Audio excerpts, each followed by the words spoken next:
Ladies and gentlemen, welcome back to the channel. If you are sitting down, you might want to lean forward. If you're standing up, you might want to hold on to something. Because what we are about to discuss is not just a tennis match. It is a seismic event. It is a collision of realities that, quite frankly, very few people outside of a dedicated corner of Southeast Asia dare to predict, and certainly no one in the mainstream betting markets saw coming this early, this loud, and this violently. We're looking at the draw for the third round of the Australian Open, and there is a name there that, by all conventional logic, by all the rankings, by all the predetermined algorithms, should not be there. And yet there it is, glaring, glowing, screaming from a bracket. Alexandra Eala, the 20-year-old Filipino sensation, the Queen of the South, the lefty prodigy from the Rafael Nadal Academy. She has not just survived the opening week of the Happy Slam. She has detonated it. She has carved a path through the draw that has left pundits scrambling to rewrite their scripts and fans in Melbourne absolutely losing their minds. We are talking about Eala mania on a scale we have never seen before. But here is the kicker. Here is a headline that has the entire tennis world in a state of absolute shock today. This isn't just about Alex Eala making a deep run. It isn't just about her making history for the Philippines. It is about who is standing on the other side of the net. It is the immovable object, the unstoppable force.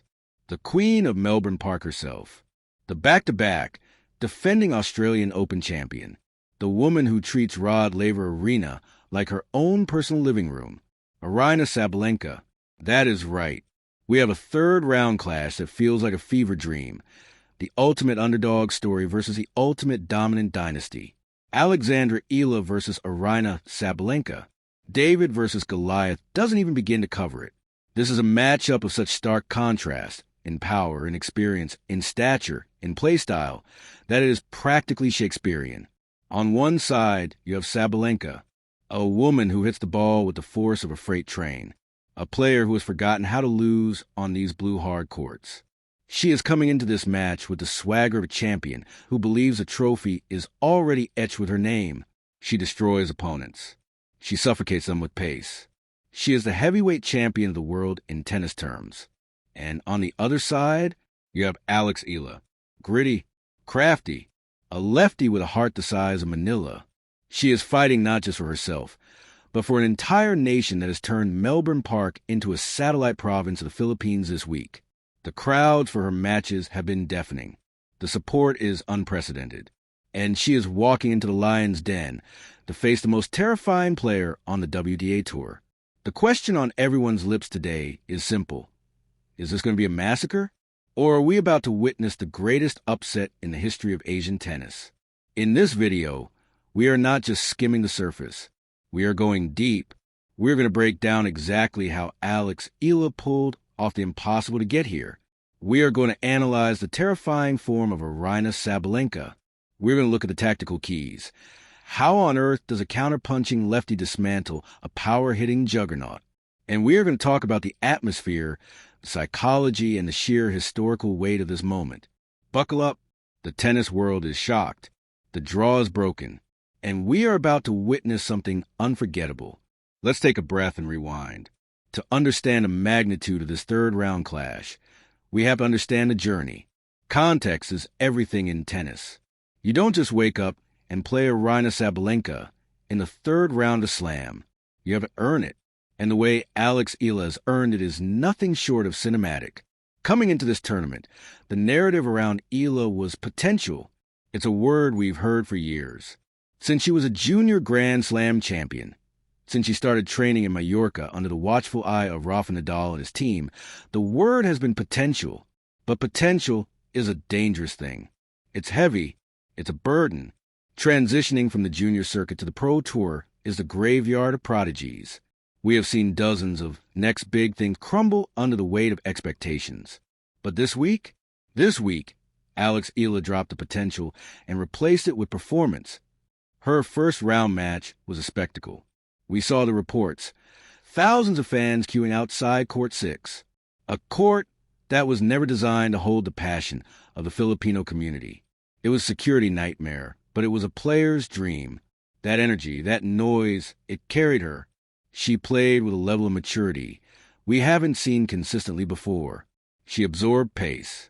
She used her lefty forehand, that whip-like shot that creates such awkward angles, to open up the court. But it was the second round where the shock really set in. To get to Sabalenka, Eala had to beat a seeded player. She had to beat someone who, on paper, should have blown her off the court. And she didn't just beat them. She outthought them. She turned the match into a physical brawl. She extended the rallies. She refused a miss. She forced her opponent to go for too much, to aim for the lines, to panic. This is the evolution of Alex Eala. 2 years ago, she might have been overpowered. Today, she is fitter, faster, and mentally forged in iron. She is moving better than she ever has. Her defense, specifically her ability to slide on the hard court and retrieve balls in the corners, has gone from good to elite. And that defense is going to be the single most important factor against Sabalenka. We also have to talk about the Rafa factor. You can see the DNA of the Nadal Academy in her game. The fighting spirit. The refusal to give up on a single point, even when down 0-40. The fist pumps. The intensity. She is playing every point as if her life depends on it. And when you combine that intensity with the tactical brain of a lefty, you have a dangerous floater in the draw. So, here she stands. Into the round of 32. A historic achievement for her country. She has already won the tournament in many respects. Her ranking is going to skyrocket. Her profile is exploding. But now, the celebration has to stop, because the test in front of her is of a completely different species. Now, let's pivot to the other side of the net. Let's talk about the beast. Let's talk about Aryna Sabalenka. If Alex Eala is the feel-good story of the tournament, Aryna Sabalenka is the horror movie villain. And I mean that with the utmost respect for her dominance. What Sabalenka has done in Australia over the last 3 years is statistical insanity. She doesn't just win here. She demolishes. Remember the old Sabalenka? The one from 4 or 5 years ago. The one who would hit 50 winners but 60 unforced errors? The one who would double fault away matches? That player is dead and buried. The Sabalenka we are watching now is a precision machine. She has tamed her power. She has fixed her serve. She has found a mental calmness, a zen amidst the chaos, that makes her nearly unbeatable on these courts. Why is she so good in Melbourne? It's the surface. The Australian Open hard courts are medium fast, but they take spin well. The ball bounces right in Sabalenka's strike zone. She doesn't have to adjust. She can just plant her feet and unload. Her path to the third round has been exactly what you'd expect. Ruthless efficiency. She hasn't dropped a set. She barely dropped games. She has spent less time on court in 2 matches than Eala spent in her second round alone. She is fresh. She is confident. And frankly, she is probably looking at the draw and thinking, who is Alex Eala? That is not an insult. It is the reality of the hierarchy. Sabalenka is used to playing Swiatek, Rybakina, Goff. A match against a player ranked outside the top 30 is usually a practice session for her. And that is where the danger lies, for both of them. For Sabalenka, the danger is complacency. If she walks out there thinking this is a walkover, and she gets hit with a weird lefty spin, or the crowd turns against her, she could get rattled. We know Sabalenka can get emotional. If the stadium is 80% Filipino fans screaming for every Eala point, how does a champion react? Does she get annoyed? Does she try to hit harder to shut them up? That is the only crack in the armor we can see right now. But let's be real about the weaponry. Sabalenka's forehand averages speeds higher than many men on the ATP Tour. Her serve can touch 190, 195 kilometers per hour consistently. She takes the racket out of your hands. Against a player like Eala, who relies on rhythm and construction, Sabalenka's goal will be to make sure there are no rallies. Serve winner. Return winner. She wants to end points in under 4 shots. She wants to make Eala feel like a spectator in her own match. So, how does this match actually play out? Is there a path to victory for Eala, or is this just a coronation for Sabalenka? Let's look at the matchup. Power versus geometry.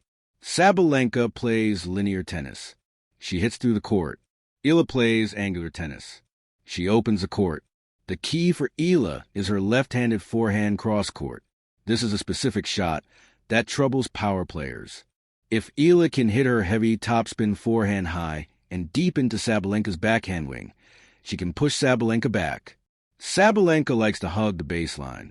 She hates moving backwards. If Eala can force Sabalenka to take 2 steps back and hit the ball from above her shoulder, the error count will go up. The problem is getting to that position. To hit that forehand, Eala has to survive the first strike. Sabalenka's return of serve is terrifying. Eala does not have a huge serve. She has a spot serve. She hits 160 to 170 kilometers per hour. If Eala leaves a second serve sitting in the middle of the box, the point is over. Sabalenka will crush it. So, Eala's serve strategy has to be body serves and slice. She cannot give Sabalenka an angle to work with. She has to jam her, serve into the hip, serve into the armpit, make Sabalenka uncomfortable, make her cramp up on the return. The second tactical key is movement and defense.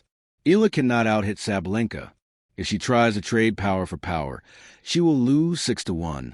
6-1. She has to be the wall. She has to use a squash shot, that defensive slice forehand on the run, to keep the ball in play and reset the point. She needs to make Sabalenka hit 4, 5, 6 winners to win a single point. She needs to induce frustration. And then there is the drop shot.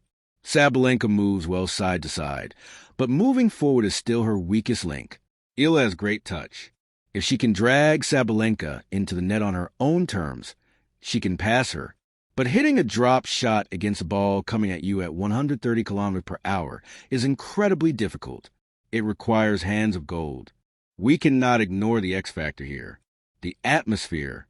Usually, a third-round match is played on a show court, maybe Margaret Court Arena or John Cain Arena. But because of the Eala mania, organizers might put this on a big stage, perhaps even Rod Laver Arena night session if the schedule allows, simply because the demand is there. The Filipino crowd is unlike any other in tennis.